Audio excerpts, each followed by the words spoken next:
live, okay, but I don't see anything, but I know I'm live. Okay, it's 6:08 There we go. and we have a quorum. Yes, we do. Thank you, Sherry, very much. I want to welcome everybody to the September 2nd, 2020 City of Lake Worth Beach Planning and Zoning Board regular meeting. Sherry, can you take roll call? Sure. Greg Rice, Here, of course. Anthony Murata, Here. Mark Hum, Here. Laura Starr, and Danny Tanner. Present. You have a Hey, quorum. good. Thank you, Sherry, and thanks all of the board members for showing up. And be patiently waiting to get logged in or what have you. I think we'll forego the Pledge of Allegiance since all of us don't have an American flag handy, probably with the exception of Anthony. Is there any additions or deletions for tonight's meeting? I don't think there is. No, I think everything is as printed. Everything as As is. Mhm. as published. Thank you very much. Okay, so do we need a motion to approve the agenda then? Yes. Okay. Someone like to make a motion to approve I the agenda move as to- published? Was that Mark? Yeah. We have a motion. Do we have a second? Second. Sherry. Thank you, Anthony. We have a motion and a second. All in favor, say aye. Opposed, same sign. Aye. Aye. The ayes Aye. have it. The ayes have it. Thank you. Okay. Anybody have a chance to read the minutes from last month's meeting? I hope you have, and if so, any comments, or does anybody have any comments on the minutes from last month's meeting? That being said, can I have a motion to approve and file the minutes as published? I move to approve the minutes as published. Thank you, Mark. You're doing your work tonight for us. Working overtime. Do we have a second? Second. And we have a second. All in favor, say aye. Aye. Aye. Aye.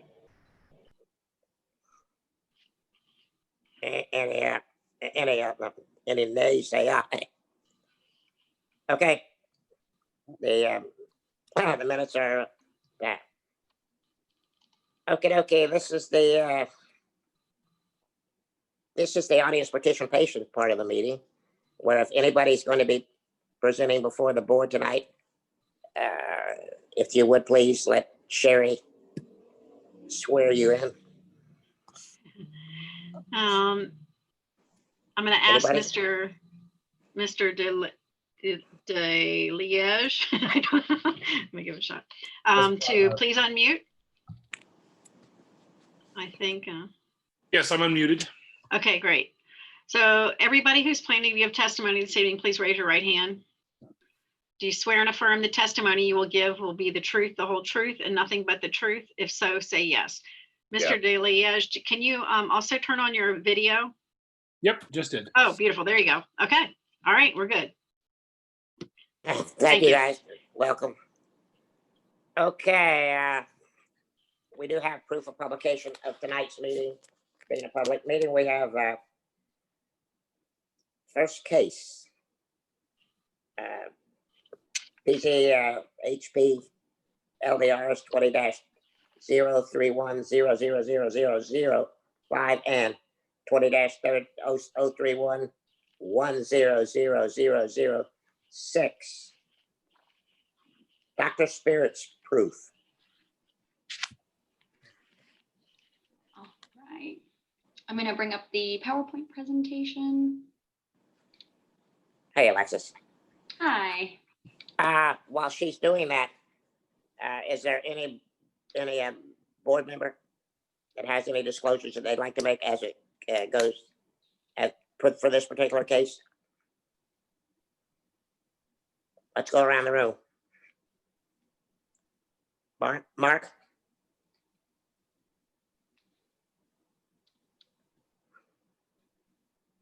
Mark, can you hear me?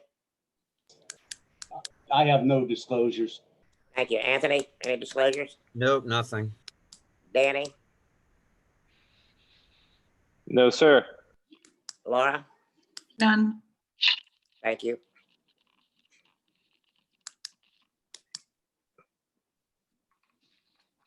All right. Okay. You're gonna read it off for us, Alexis? Sure. So good evening. For the record, I'm Alexis Rosenberg, Senior Community Planner, and I'll be presenting new business item A, which is PZB number 20-005-00010 and PZB 20-006-00001, which is consideration of a request by Daniel DeLige of Deli Brands on behalf of David Kislin of Lucerne Avenue Development LLC for the consideration of a conditional use permit, an alcohol beverage distance waiver for the on-site consumption, and an alcohol distance waiver for package sales to allow a specialty distillery bar at 604 Lake Avenue. The site is located within the North 600 block of Lake Avenue on the northeast corner of Lake Avenue and North L Street, and it's currently zoned downtown with a future land use designation of downtown mixed use. Alexis, can you go ahead and hit slideshow from the beginning? It's not showing the correct slideshow. Oh. Let me.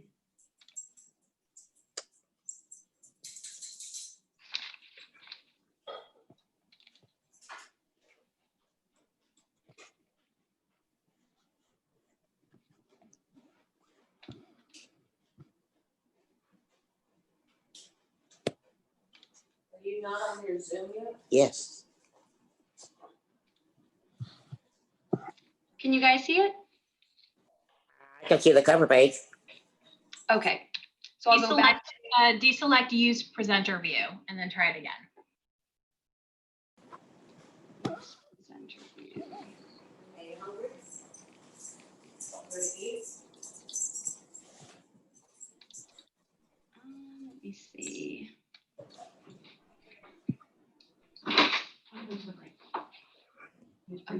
Presenter view. All the way to the right. We're making progress. Which somewhere in here is a checkbox. Oh, okay. There we go. I think it might work now. Okay. Sorry about that. Just hit start slideshow, top left corner. Okay. Let me do from beginning. Does it show up for you guys? No, it's You may still- have to unshare and share again. Okay.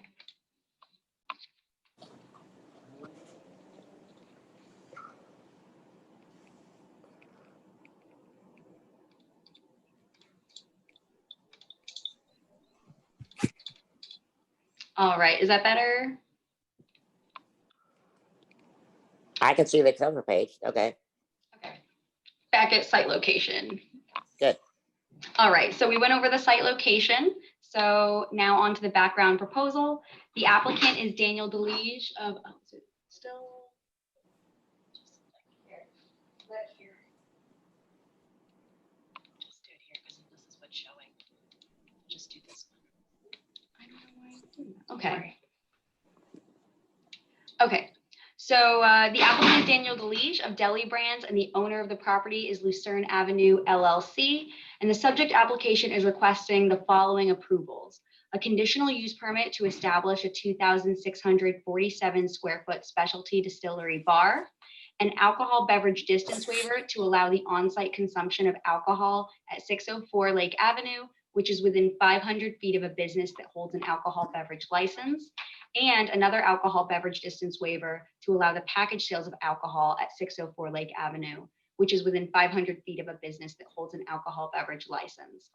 The applicant also has a concurrent administrative application in process for an administrative use permit to operate a 6,274 square foot restaurant, which is Doc Holiday's Barbecue, and a minor site plan amendment for facade renovations to the building. Going on to the site plan, the existing on the site is a 2-story, 9,029 square foot building, which is intended to be utilized by Dr. Spirits and Doc Holliday's Barbecue Restaurant. The project is split into 2 phases. So phase 1 includes the remodeling of the 2,647 square feet of the first floor of the building into Dr. Spirits, which is the specialty distillery with a tasting room. And phase 2 will remodel the remaining 6,274 square feet on the first and second floor of the building into Doc Holliday's Barbecue, which is a restaurant with a bar and accessory office. Here you can see the floor plan on the left breaks down the plan for phase 1 and phase 2 on the first floor. The conditional use permit for the specialty distillery bar will be phase 1, which includes the interior build out of a tasting room, a distillery room, and an indoor storage area. As mentioned, phase 2 will involve the interior build out of the 6,274 square foot restaurant, which is Doc Holliday's Barbecue, which is under review as an administrative use permit, which is the staff level review. The floor plan on the right breaks down the plan for the second floor in phase 2, which is connected to the restaurant element. Going on to existing conditions, the upper left image is a south view of the building. The bottom left image is another south view of the building that includes a view of John Rice Way. And the image on the right is a close-up view of the building from the southwest corner.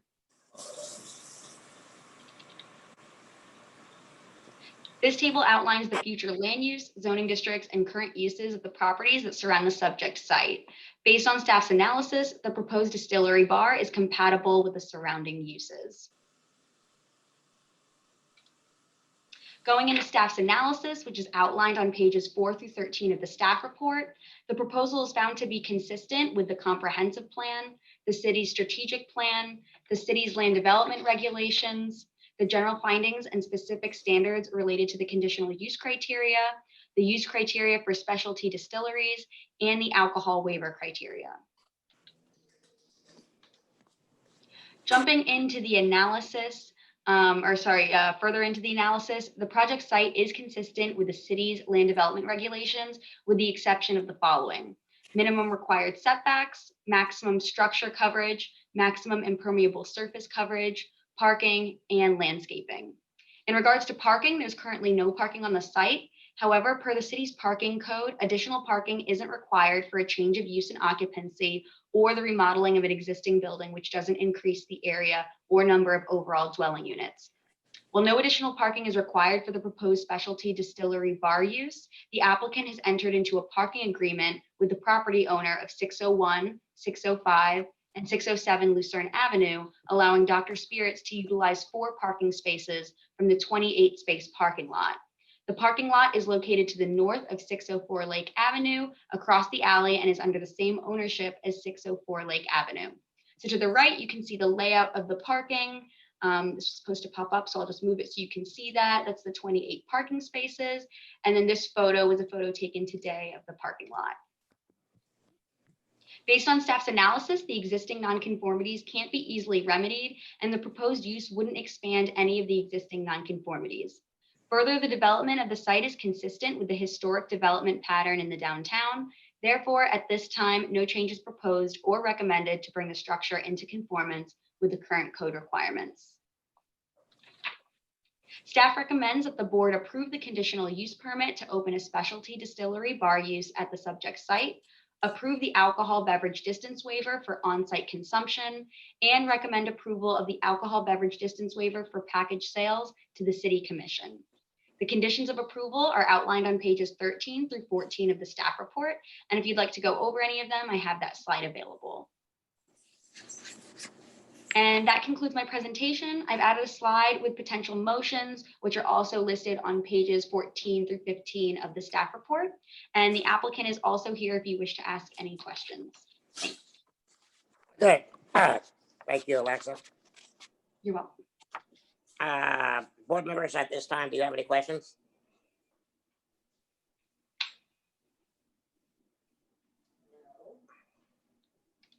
I'll take that as a no.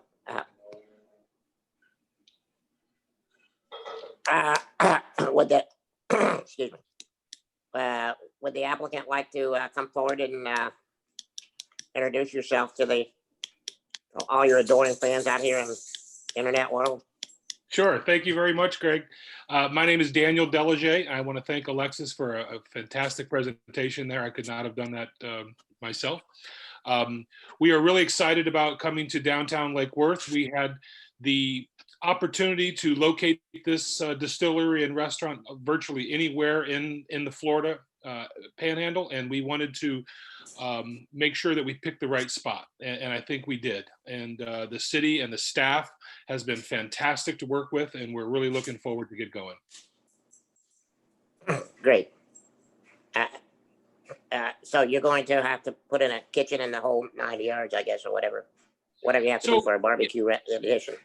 As Alexa stated, we're going to do this in 2 phases, and that really is COVID related, to be perfectly honest. The first phase is going to be the distillery, which will be the simplest and easiest to get done and open right away. It does not require a kitchen. It does not require people being on site to eat or to sit around. The distillery is a working distillery. It will be producing doctor's handcrafted vodka. The tasting room will be a place where folks can come and get a sample of our product, purchase a bottle of our product under state and federal limitations, and then of course retail, t-shirts, merchandise, and those types of things. The restaurant, when that comes online, of course, we will be adding a kitchen and a second floor. And as you've seen the renderings, it's a very, very slick design. We think it'll really complement the city and go a long way to enhance the downtown. Danielle, is your plans to open up, or at least access French doors or some kind of sliding doors on the alleyway? Yes, absolutely. As if you can see on the picture that Alexis has put up now, that corner right there is actually the existing corner of the building. That will be removed. What you're seeing there actually goes in and under into the location, and that is all open. So not only will it be open to the street on Lake Avenue with the glass bifold doors, and then utilizing what's called an air curtain. So it'll actually be open all the time. There'll be an air curtain that keeps the air conditioning in. And then there'll also be the open side here, which is between the alley and the building way. Very attractive renderings, that's for sure. Thank you. I don't know who your architect is, but. Juan Compton, you guys might know him. Oh, Juan did it, okay. Well, we'll get somebody close by if we have any questions. Just go down the street and ask. I'm sure that you've noticed, because you've been around for a while, when we do get rain, especially if it's a good rain, John Rice Way turns into Lake John Rice or whatever. I don't know if the city can circumvent or do anything about that, but it seems to reoccur every time we get rain.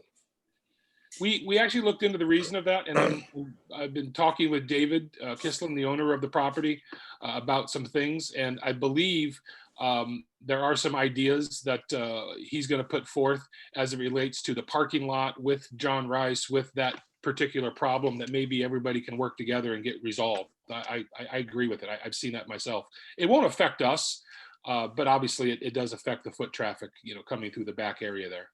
So the distillery will be on phase 1 on the what would that be? On the east side of the building, That's correct. Yes. and then the phase 2 will be the restaurant area. Yes. And what's going to be upstairs?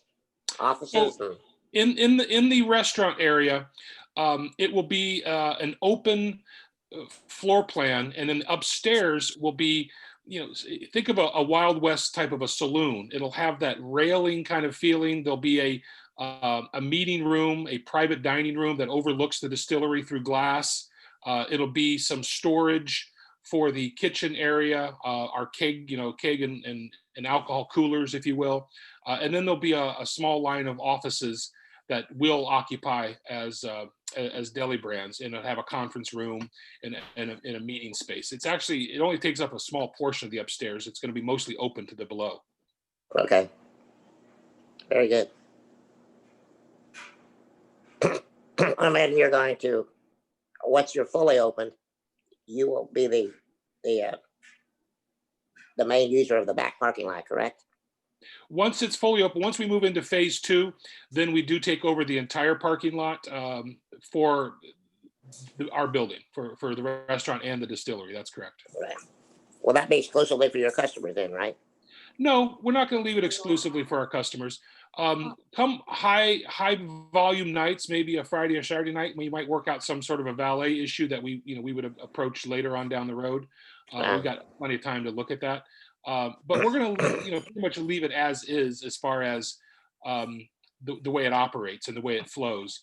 The only difference would be the distillery will have 4 spaces now and then that Right. are reserved for the distillery. Right.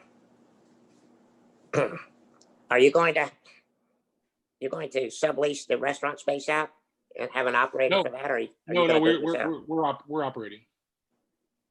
So I'll be able to look out my balcony and see you down there with a red apron on and barbecue tongs in your hands. Most likely, I'm going to be over in the distillery, but yes, you'll see me. My Okay. office will be right there, and we are going to be building a smoker. We're going to be doing Texas style brisket.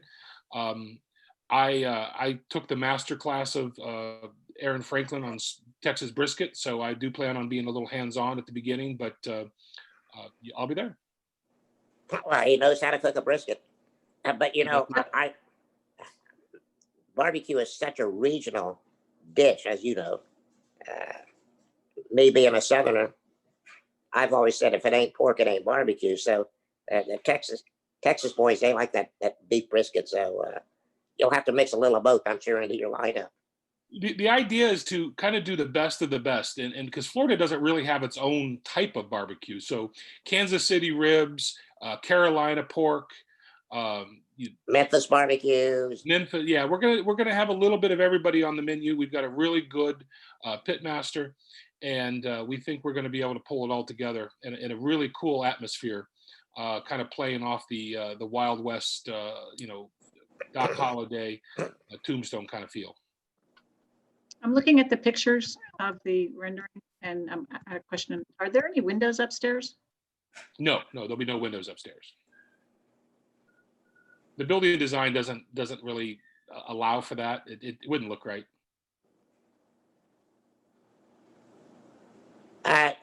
Any other board members have questions? Anthony, you always have good questions. No, it's pretty straightforward. Answered all my questions already. Thank you. What do they barbecue in Canada, Anthony? Poutine. Oh, I had a better answer. Oh, I can't wait. Mark? There's nothing required for like emergency exits if there's people on the second floor in a private dining room. How would they? I mean, there's no different than any other. Oh no, yeah, most other structures have windows. Most office buildings windows don't open. I mean, it's going to follow all building plans, and that'll all be approved and gone through the building department and the fire department and fire marshal. Is there a timing on this as far as when it would open as a bar and when the restaurant would follow? The distillery will start submitting plans very shortly. And it's just a matter of working through the process. I'd like to see the distillery up and running by the end of the year, or let's say, first part after the holidays. Then at that point, we'll assess where we are in the overall Florida COVID situation and kind of decide what part to start on the restaurant. And then again, we just go through the whole normal building process. The restaurant's going to take a little longer. There's a much more extensive build. So you're looking at least 6 to 8 months just getting through the permitting and building process.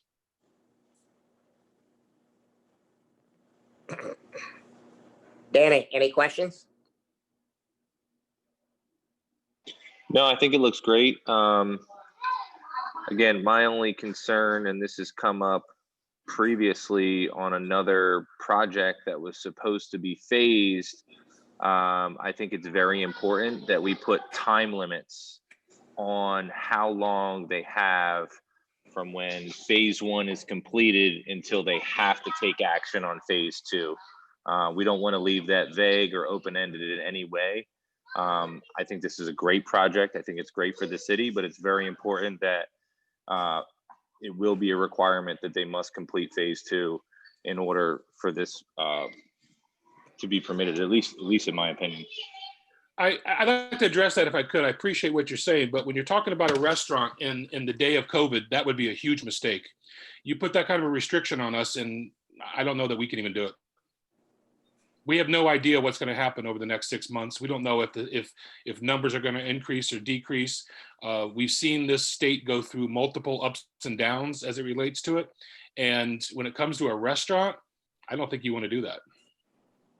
If I can address the concern, you'll see that there is a code change actually on this agenda that addresses development order expirations and timing that might basically speak to your issue. Basically, it talks about the vesting of a use and the time extensions associated with that, and then the final expiration of a development order consistent among all development order types. I will say that the restaurant component is not subject to this particular application. That is an administrative request because that's how it's reviewed in the code. So we are going to be looking at that, but it would probably be something consistent with what the code, the proposed code revisions are, which would be they would have a year to apply for a building permit, and then they could request up to 2 extensions of 6 months, and then the development order would expire within 3 years as a whole. Oh, that'd That's be fine. That's kind of what we're looking for as typical. So then my question off of that, and I completely understand. This is from experience and situations we've had in the past that kind of didn't follow the intent of what we were trying to do. And ultimately, again, I want to see business and I want to see growth and I want to see this be successful. But this would kind of lead me to my next question. Would this be able to be approved as a standalone distillery without the restaurant component to it? Yes. That's why you're only seeing the conditional use for the specialty distillery / bar. And the restaurant is a separate use that could occupy the building. So hypothetically, if they decided not to do the restaurant, they would have to build it out in a different way, but a different user could come in and construct a restaurant or another use. So I don't believe Perfect. that's That makes complete sense. I don't believe that's what their intent is, and we'll definitely be mindful of this comment when we're creating conditions of approval, administrative conditions of approval for site plan. But we'll think it through. But I don't want to tie them down too hard. You know what I mean with that, especially since we're trying to do things in a very consistent way, and you'll see that in the text amendment. Perfect. Danella? Are you still there? Hello? Is anybody there? Can you hear me? Yeah, we can hear you. I can Okay. hear you. Thank you. So will the lease for both spaces be one lease, or would it be 2 separate leases? Two Do we know? separate leases, because Florida law does not permit the distillery and the restaurant to be commingled at this point. That law is in the process of being changed. And we have a lobbying firm. We use Holland and Knight as our law firm, and they are actually working with the state to get that changed. And we anticipate in the early spring that'll change. But right now it does have to be 2 separate entities. Well, the distillery, i.e. the bar at the distillery, I guess, it'll have more than just your vodka, won't it? It'll have, Nope. it won't? No. Again, in the future, it may. Right. And that's one of the reasons that we're, doing the conditional use and so forth as we are, because we do anticipate the change in the law at some point. But right now it won't. It'll have only our vodka as a sample, a free sample. Right. And then you can purchase a bottle, up to 6 bottles per person per year from us. Really? Okay. And who's going to bookkeep that? Interesting. Yeah, it's there is a process in place with the state to do that. I guess us. Are there other Dr. Spirits, other places? Or is this a Oh, no. one? This will be our first distillery. Is there an, Oh, sorry. is there an intention to have other ones if this one's successful? Not really. The distillery doesn't really operate that way. Dock holidays, yes, we do intend to open more of those. But the distillery itself is not really, it's not meant to be a retail type of an outlet. It's really a manufacturing facility, distributing the vodka out the back door to the restaurants and liquor stores. This is kind of a unique situation for us and for the city, because the branding of this particular vodka in the distillery kind of lends itself to a very touristy type of an area. So it will be unique, and I think in the future you'll see other brands try to do things like this, but there aren't any right now. I can see where it would be quite an attraction or attractive, because everybody We'll be likes doing to. tours. We'll schedule tours, and it has the big brass stills, and it'll be an operating still. It's very interesting. Everybody always likes to go backstage, Yeah. see how things are done. So that's I think, And we'll especially bring in an other, area. we'll bring we other have products online. good We'll make a, after we establish the vodka locally, we'll bring on a whiskey bourbon that we have, a gin that we have, and we'll introduce those to the market as we go. Just wanted to add that there is a condition of approval on the package sales, which you will be providing a recommendation to the city commission on. And that condition of approval limits package sales to alcohol products produced on the site. Right. Good. Yeah, we're not trying to be a liquor store. No. Any other questions from the board?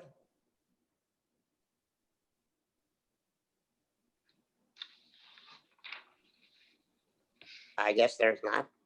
If they're not hearing me, I'm sure. No question. So, okay, No go ahead. question. Anybody else? Mark? No, I don't have anything. Danny, you got your questions answered? Yes, I'm good. And I definitely think this is great. Well, then, would somebody like to make a motion?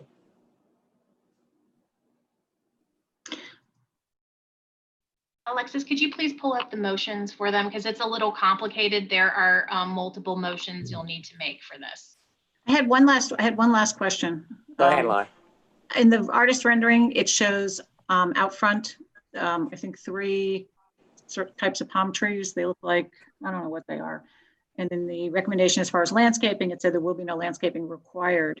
I'm not really that familiar with that spot. I don't know if those trees exist or if those are trees that you plan on putting in, or. They're there. Oh, they are there. They are there. Okay. Mhm. Okay. Laura, we have those same type palms on the south side of the Lucerne building on Lake Avenue. I don't know what, they're not royal palms, but they're some type. They're foxtails. They're foxtails. They're big ones. Okay. Did we Okay, already then, do would it, public comment? Public comment? do we have public comment, Sherry? Hi, Pam. Hi. No, we do not have anything. Okay, thank you, Pam.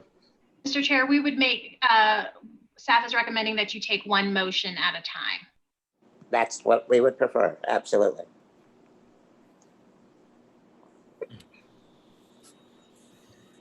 All right, I'll start it off. I move to approve PZB project number 20005000010 with staff conditions based on the data and analysis in the staff report for a conditional use permit to allow a specialty distillery / bar use at 604 Lake Avenue. The project meets the conditional use criteria based on the data and analysis in the staff report.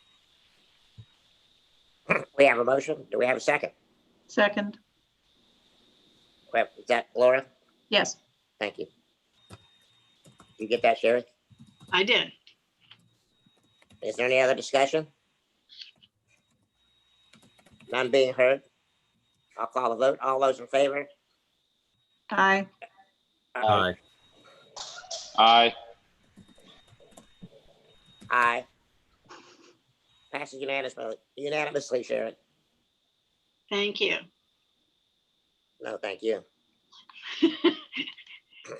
Okay, we have that one done.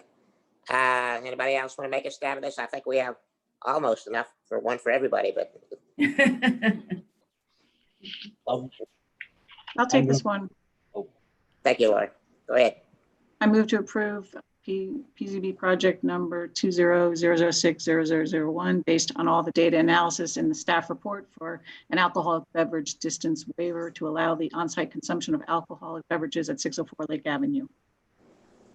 We have a motion. Do we have a second? I'll second. Thank you, Mark. Any other discussion? None being heard. All those in favor say aye. Go around the room, guys. Aye. Aye. Aye. Aye. Ayes have it. Once Got again, We've got it. once again, Trey, thank you. Okay. One more. Some of you are gonna have to share this one. 'Cause we don't have enough for everybody. I'll go. Thank you, I Mark. move to recommend approval of PZB project number 2000600001 with staff condition limiting package sales to products. Can't get the rest of it. It's covered up. It's products produced on site based on the Produced data. on site, based on the data and analysis in the staff report for an alcohol beverage distance waiver to allow for package sales of alcoholic beverages at 604 Lake Avenue to the City Commission. We have a motion, a rather lengthy motion. Do we have a second? Second. Thank you, Laura. Any other comments, questions? I'll call the vote. All in favor, please say aye. Aye. Aye. Aye. Aye. Aye. Once again, Sharon, unanimous Thank you. decision by the entire board. I want to thank you. Thank you, everyone. I really look forward to seeing you all there at our grand opening. And we look forward to that grand opening. Thank you and good luck. Thank you. I should have asked if we had any vodka drinkers on the board. That's me. This will tell Okay. you that we're hoping to get them through very shortly through their administrative review components for the minor site plan and for the restaurant use. And we're hoping to see their building permits in very soon. I know I'm a big gin fan, so I'll be looking forward to the rollout of the gin, no pressure. And I hope there's a rum somewhere in the lineup coming up. Aaron, one more question for you. When will this recommendation go before the commission? We don't have it scheduled right now, but we need to get it scheduled pretty quick. So it'll be a short turnaround time for them. So we've got to get the ad out and get them scheduled. So we've just been so busy. We haven't quite gotten to it yet. We've just had a huge influx of 7 new site plan applications. And we have, I think, about 40 in process of different AUPs, CUPs, minor site plans, major site plans, and plan development applications. So plus building permits. So we are just absolutely, we're going to make sure this happens quickly, but we're absolutely slammed and we're very excited about it. So I was going to say, don't cry me a river. no crying here. I remember. As soon as we have a second, though, we're gonna get them scheduled. It'll happen in October. September. What month are we in? In September, hopefully by the end of the month. I remember when the current commission majority took over at City Hall. Some of us members of this board back then were asked to make our own photocopies of the files. So anyhow, so we're happy. Okay. Moving right along.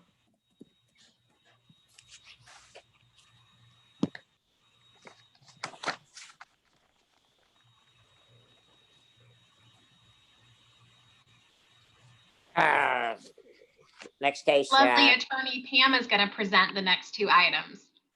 who is? She's gonna, I said our lovely attorney, Miss Pamela Ryan, is going to Pam, present good. the next two items. Well, you were right on. Lovely attorney. You were right on both counts. Lovely and young, Good and a new evening. hairdo. Looks like a new hairdo. So Thank you. can I point that out without having to go back to HR and get a slap on the wrist? I call it the COVID do. Oh, okay. The Yeah. COVID thing. Well, it certainly works. Thank you. You want to go ahead and do all Sure. this So legalese? the next, as Aaron stated, we are going to discuss two new ordinances that we are asking you to recommend for approval to the city commission. The first ordinance really affects you, Planning and Zoning Board, and the HRPB. It's our quasi-judicial ordinance. We have amended it to attempt to provide some clarity, to refine some of our processes that we've experienced in the last few years. We've had quite a few quasi-judicial processes that have been applications that have been contentious. And so as we promised, we've made some changes. I hope you all have your documents in front of you. If not, I'll just briefly go over some of the major highlights of the quasi-judicial ordinance. We first thought it was important to separate the procedures. So there's now going to be a procedure for regular applications that come before you that you either have to make a final decision on or you have to recommend to the commission. So that process is discussed on the first few pages. And then the second process is for appeals. So when an applicant is appealing a decision of the DRO or your planning staff to you, then we will follow the appellate procedure. Or if an applicant is appealing a decision that you have made, the city commission will now go under the appellate process. So in the first part that just talks about the quasi-judicial procedures, we really just tightened it up a little bit. We added presentations by the affected parties. If your memory serves you, you'll remember that we really don't have anything that discusses affected parties. There's a definition for it, but now we've decided to make them a part of the process.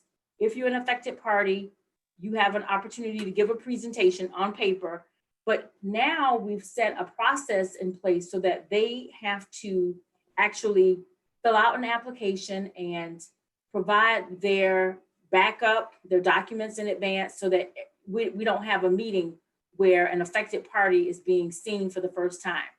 I won't name particular cases we've had in the past, but we have had people come forward with their attorneys on the night of the meeting with no heads up, and they want to be a part of the process. So we are changing that by stating in the subsection E of 23.2-16 that an affected party who wishes to participate as a party in the quasi-judicial hearing must fill out a city form and deliver it along with documentary evidence to the Department of Community Sustainability at least 10 days before the hearing. So that nobody is surprised. The applicant's not surprised, staff is not surprised, and you're not put in a difficult position of having to make decisions without any evidence before you. Pam, is that 10 working days or just 10-day calendar days? We say just 10 days, 10 days. Pam, I just want you to add as well is that this is the standard process. Our process is not typical. This is the typical process. In fact, this is the first place that I've worked either as a consultant or for a local government, which has not had this requirement.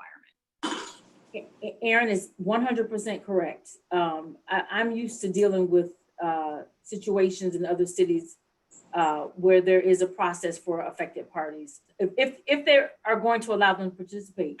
There are a couple of cities now that are starting to say affected parties, you're just like a regular member of the public. And if you want to appeal, you just appeal in court. So Lake Worth is great in terms of allowing affected parties to participate. But Aaron is correct that we've been a little bit lax in terms of making them step forward before the actual date of the hearing. So this is nothing that you will see here is cutting edge. I like cutting edge, but this is not cutting edge information.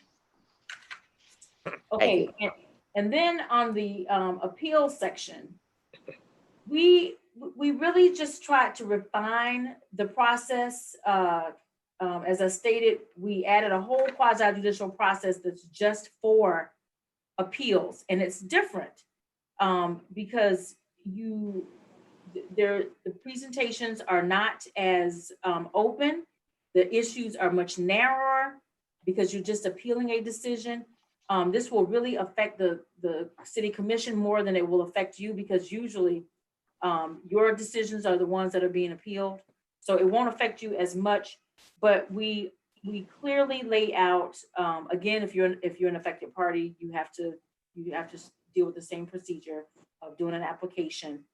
And you have to present your basis for the appeal in advance for both planning and zoning and HRPB. And your appeals have to go before the commission within 90 days. And we added, I'm trying to find the section where we state that, under the circuit court, and I know that Ms. Starr will appreciate this. If a planning and zoning board or HRPB variance determination, this is just for variances, is being appealed and is a part of an overall order being appealed for certificates of appropriateness, site plans, etc., then the entire order shall be appealed to the circuit court, and it is not necessary to exhaust administrative remedies by appealing any portion of the order to the city commission. That is for situations, and we just had one last month where there was a variance tied to the site plan, and I think a conditional use or a certificate of appropriateness, I can't remember which one. But they have to exhaust their administrative remedies and go to the city commission on one portion of it. But because there's a section that deals with variances separately, they have to go to court on the variance before we actually take the other part, the bigger part, to the city commission. So this section will eliminate that. I call it just kind of a waste of everybody's resources having to do that. It's a waste for the applicant. It's a waste of time for staff, for me, you know, and for the person who's appealing as well, because they've got to expend double dollars dealing with an appeal now than having to deal with an appeal of another part later. And what court would that be heard? Circuit Court. 15th Judicial Circuit.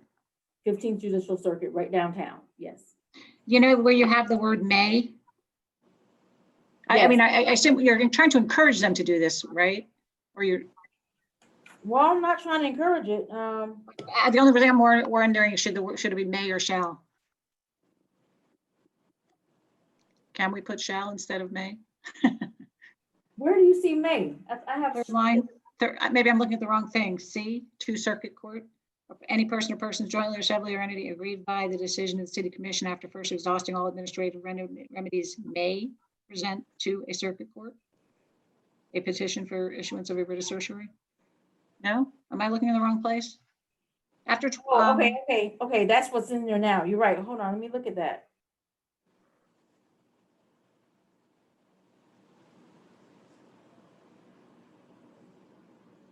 Okay, yeah, that's already there. I think it should be shall. I'll change that.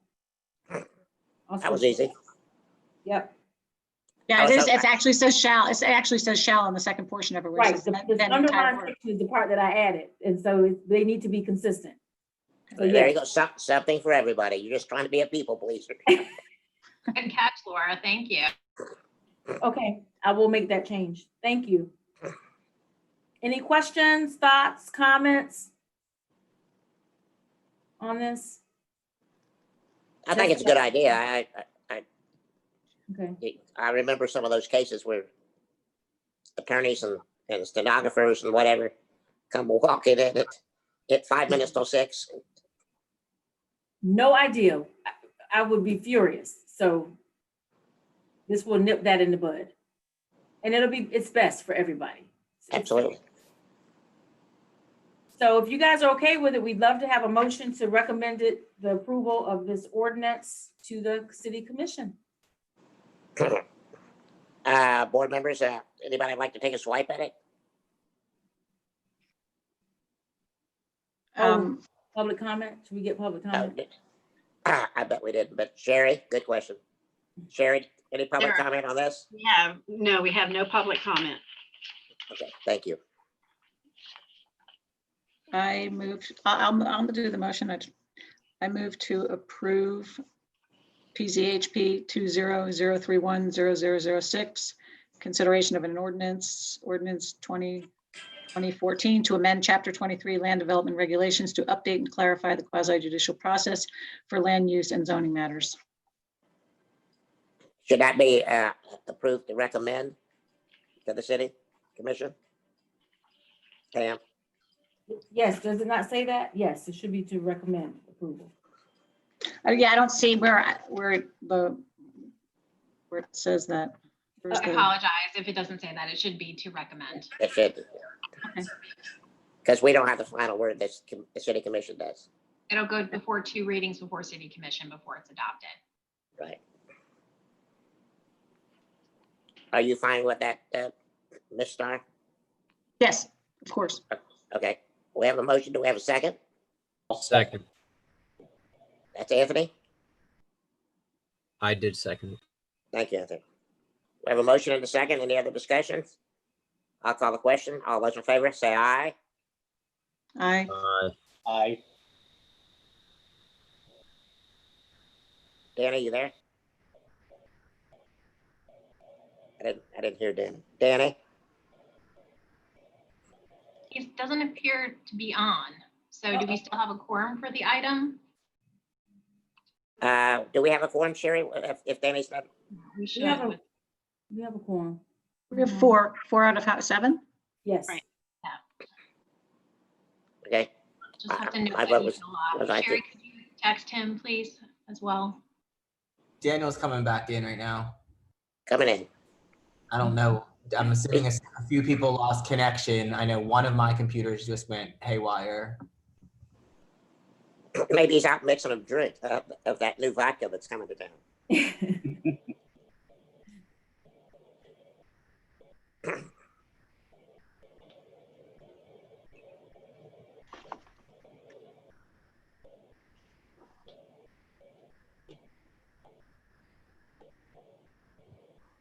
Promoted him, but looks like we're like stuck in limbo between getting from attendee to panelist. So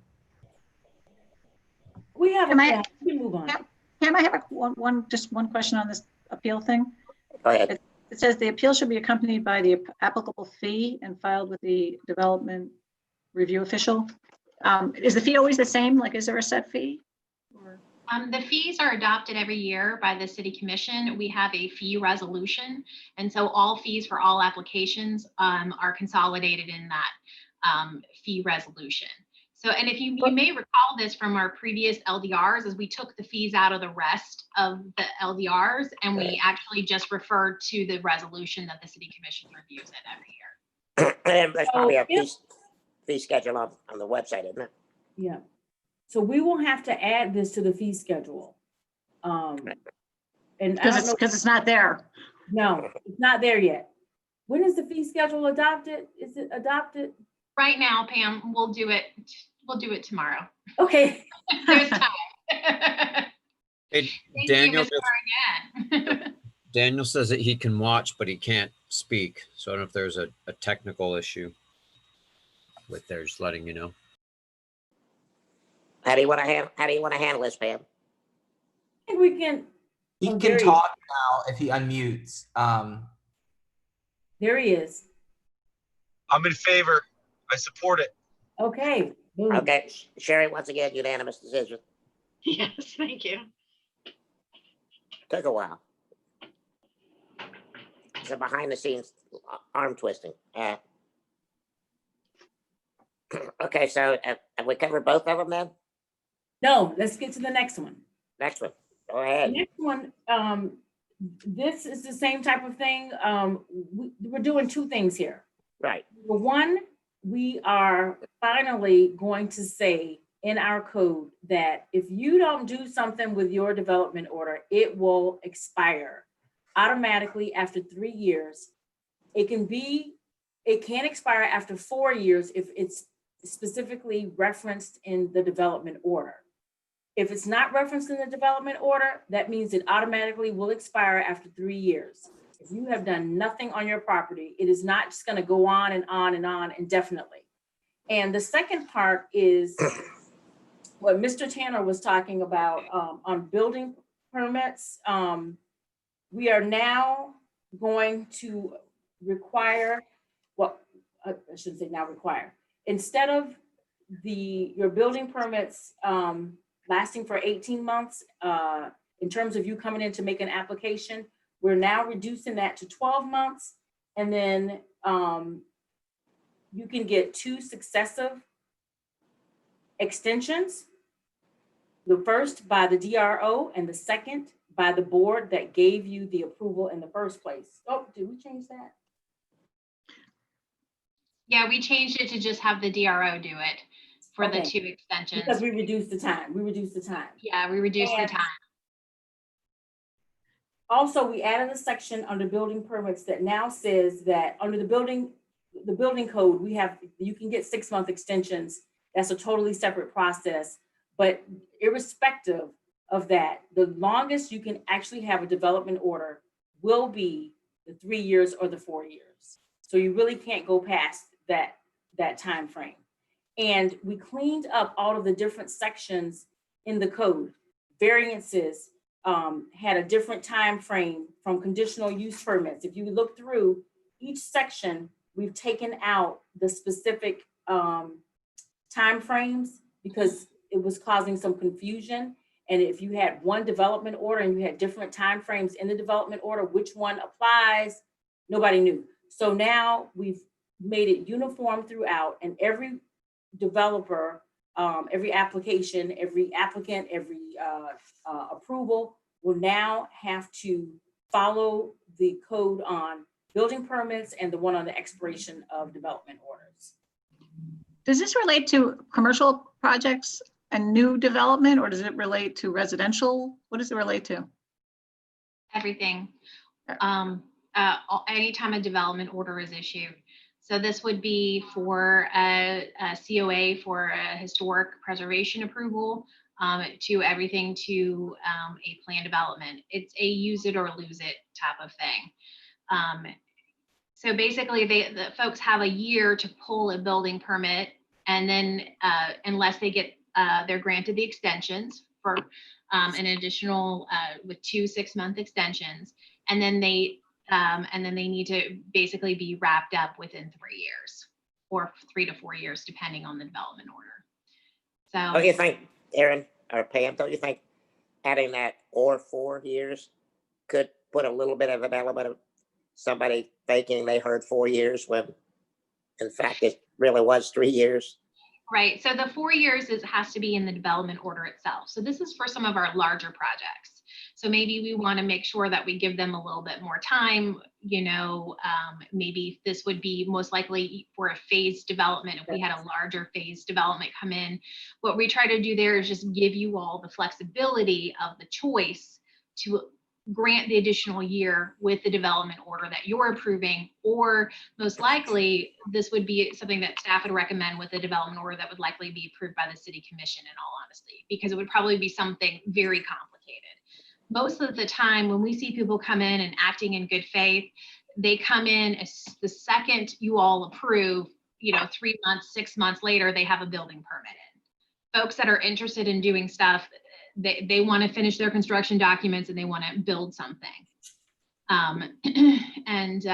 So that's basically what we're trying to. Now this, Pam, can you speak to now the governor's off the extensions for the emergency management order, that this does not supersede that.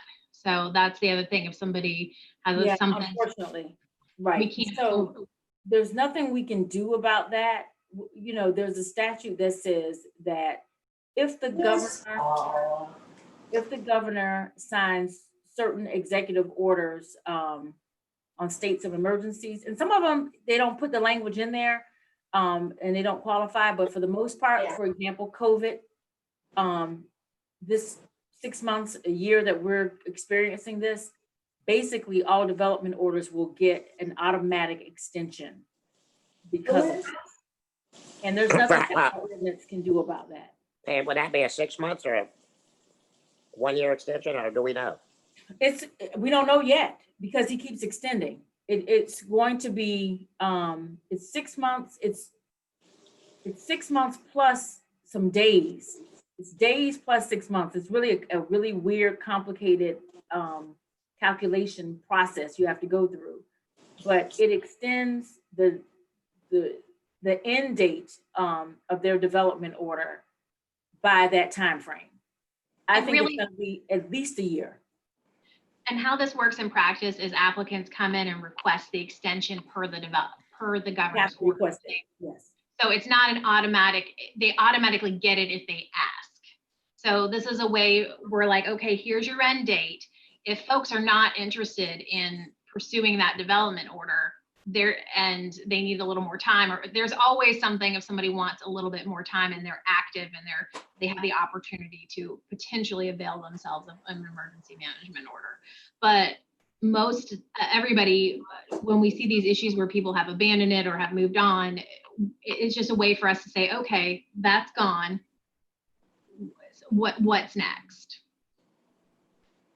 Does this only relate to going forward? Is there anything that can, part of this that can be used to address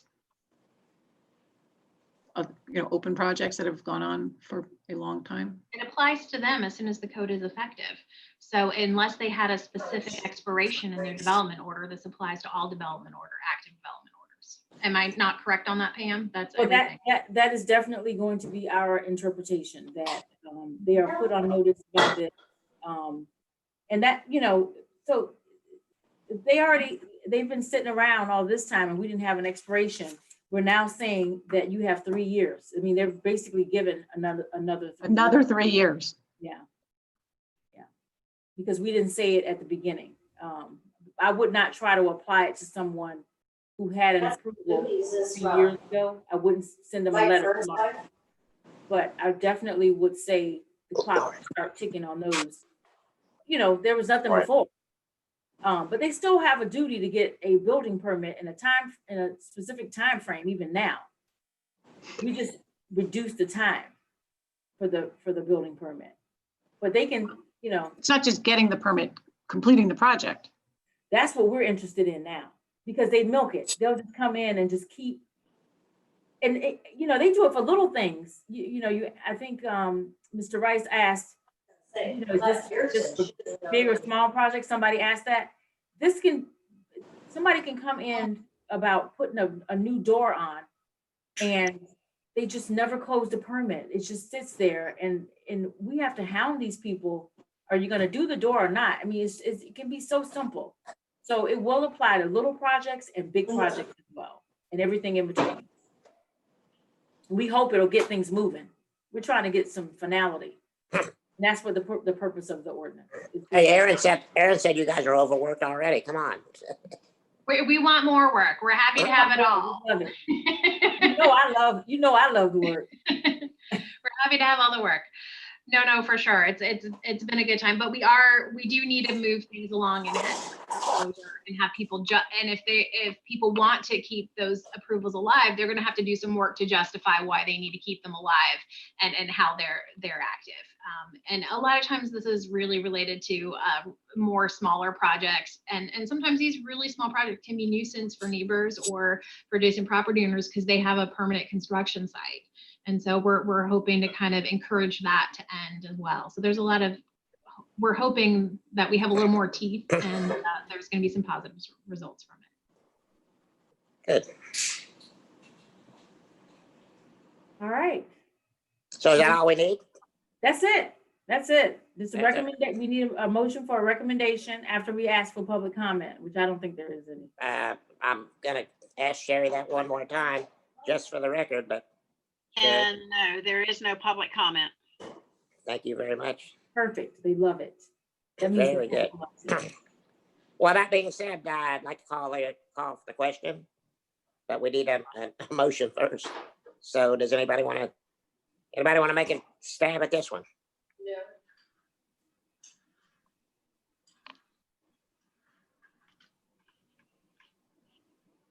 I'll do it again. I move the commission to approve PZHP 20-010005, consideration of an ordinance number 2020-13 to amend chapter 23 land development regulations to provide consistency and clarity for time limitations related to development orders and building permits. Obviously moving to recommend to the commission to approve this. We have a motion. Do we have a second? Second.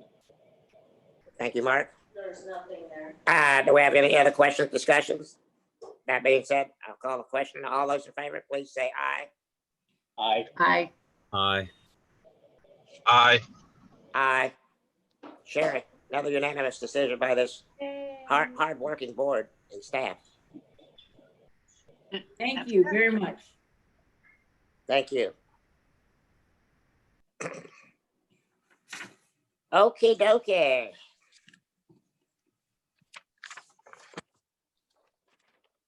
This is the time of the evening that we run down with.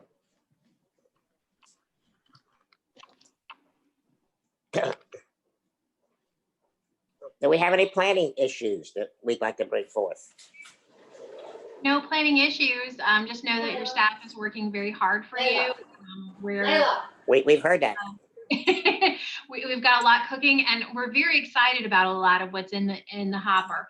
We have a lot of activity on Lake in Lucerne, west of Dixie, which we're very pleased about, including some projects, including the Village Flats project, which was a phase project. And I believe it was awarded through a CRA RFP process. We have several small sites on Lake and Lucerne, some of which you've already seen. And obviously, Dr. Spirits is exciting. We're in site plan review and administrative use permit review for the restaurant. Yeah, we just have a lot of activity, and we're very excited about it. And a lot of and places that are going to create benefit downtown and as well as Dixie Highway. There's a project at 18th and Dixie. I believe that was also awarded through the CRA RFP process that's in review as well. Is that the one that's on the next block north of the mid? Yes. Mm-hmm. So yeah, they're so moving dirt. They're moving dirt around up there. They may have I'm sure they have a site development permit, which they can get without any approvals. So, sure. But yeah, so lots of very good things. So, Aaron, what was the first thing you mentioned that you're excited about that you named and reference a name? Just all the activity, I think, in the downtown west of Dixie. I think that's what's very very cool to see. I mean, I've been a resident here for almost 20 years. And we've been all of us as residents have been hoping to see activity there and see new housing units and there's just there were a lot of vacant lots in that area. So we're just a lot of good things in the hopper for sure. Good. Is anything going on with the Gulf Stream? They just had a neighborhood meeting. I believe it was last Monday.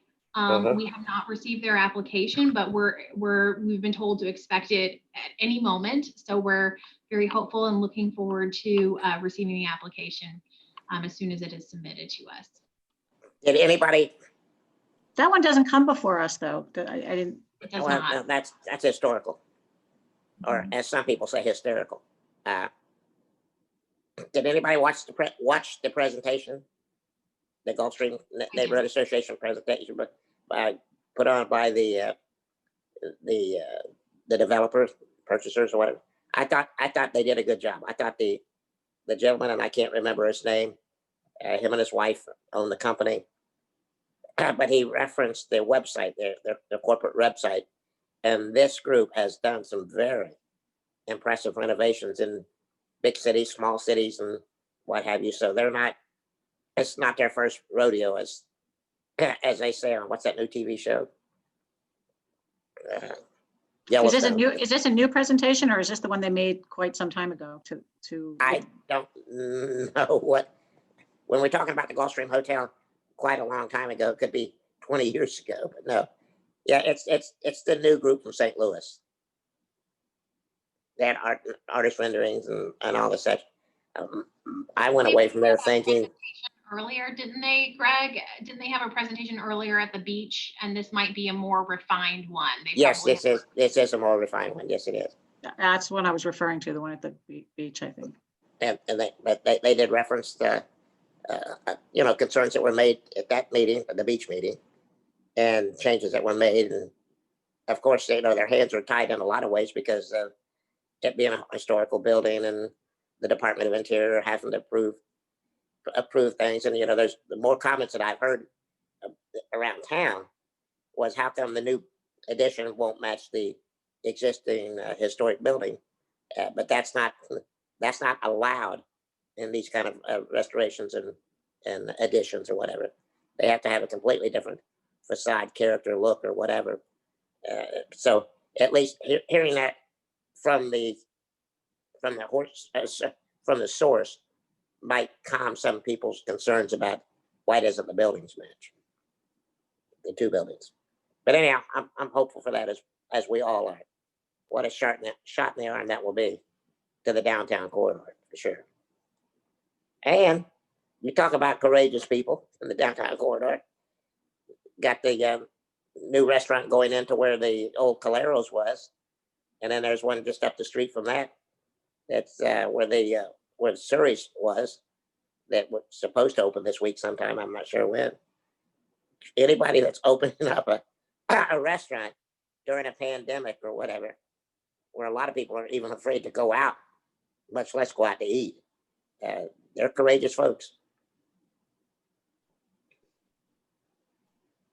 Any other board members? And I saw that restaurant opened at the beach, La Viva or something. I haven't been there, but I've heard a lot of great things about that restaurant.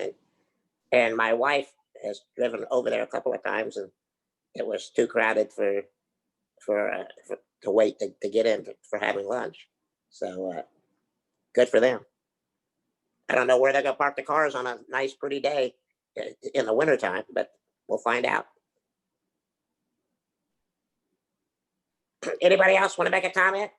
Staff? I Board just members? will mention that we're considering having a joint workshop with HRPB for some upcoming LDR issues. This would include the issues related to some temporary uses as well as artificial turf. You may have received an email. We didn't quite get the response we had hoped on September 16th. So we're going to try another day in October to go through some of those proposed changes. We wanted to do a workshop before we finalize the code revisions, and then brought those code revisions to the commission for their consideration. So look for Sherry's email to schedule that. We're hoping to have that joint workshop in October. I thought we'd solved that artificial turf. It sure seems like we had. Well, we have some recommendations for you. Maybe that was the vinyl fence in the historic district or something. You'll have to let us know if we solved it at the workshop. And let me add this, the governor has extended, I shouldn't say virtual meetings, but he has suspended the need to have a quorum in person until October 1. So we shall see. I expect that he'll probably extend. I expect the extensions to go through the end of the year, especially since they just extended evictions, the moratorium on evictions. That was a big deal. So I think they will probably extend this until the end of the year. Pam, you're a smart person. Well, when they do allow face-to-face meetings, will there be restrictions in the number of people and for the social spacing, distancing, or whatever? Our plan, Yes, we're planning to kind of go backwards, like the way we started. We tried to start that way and then it morphed into just all virtual. So I think that we will still have virtual meetings, meaning the public will still be able to attend. All the governor's rule does is to say that you have to have a quorum in person. It doesn't say anything about the public being in the spot, in the space. We can still have the public attend virtually. I think the city will probably say if a quorum is going to be in City Hall, we will allow some social distancing at first and see how that goes. If it doesn't go well, we may have to make the public completely virtual if too many people try to show up. But I think the virtual meetings have been very well received. You know, sometimes we get more attendance actually at our virtual meetings for our advisory boards than we ever got in person. So I think you all have a lot more, there's a lot more public involvement, even though we may not hear from them. There's the numbers of the folks who are watching the YouTube videos, and it's a more personal interaction because I think folks can see our face rather than just a view of the dais. So we've had actually positive feedback from residents commenting on the new style of meetings. So I've heard a few too, comments, public. Public, I Favorable mean, comments. positive comments? Yes, Great. I think it gives a lot of people the opportunity to see what's going on at City Hall, but don't have the time to get home from work in time and feed the kids or whatever and try to show up for a 6 o'clock meeting. So I think in that regard, it's a big benefit.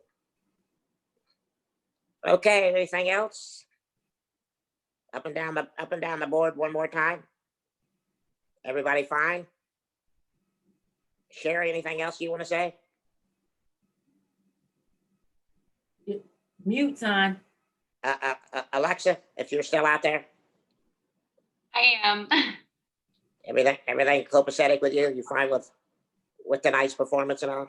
You did a good job. Oh, thank you. Everything's going great. Okie dokie. Oh, do we Well, have then two, with that being said, I guess I will call, we have two new board members joining? do we? Yeah, no? No, not as of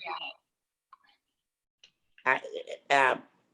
The way that works, as you know, is they have a rotating schedule for commission members and mayor that make these kind of appointments, and so I guess whoever's up on the batting order next or whatever, they get to make those appointments or whatever. But I guess until they do, it's just us. So everybody stay healthy. So we can have a quorum and keep the business of the city moving forward. we can follow up with the clerk and see if we can get an update about when they, the commissioners anticipate that they might have an appointment. So Sherry said she'll be happy to do that.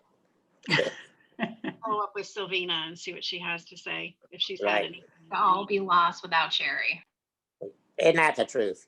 One of the unsung heroes of City Hall and city workers. Okay, guys, well, thank you for your participation. Thank you for your time, your wisdom, your expertise, and I will call this meeting adjourned at 7:27. That was quite a popular airplane years ago. Thank you, guys. Thanks, everyone. Night. Good night. Thank you.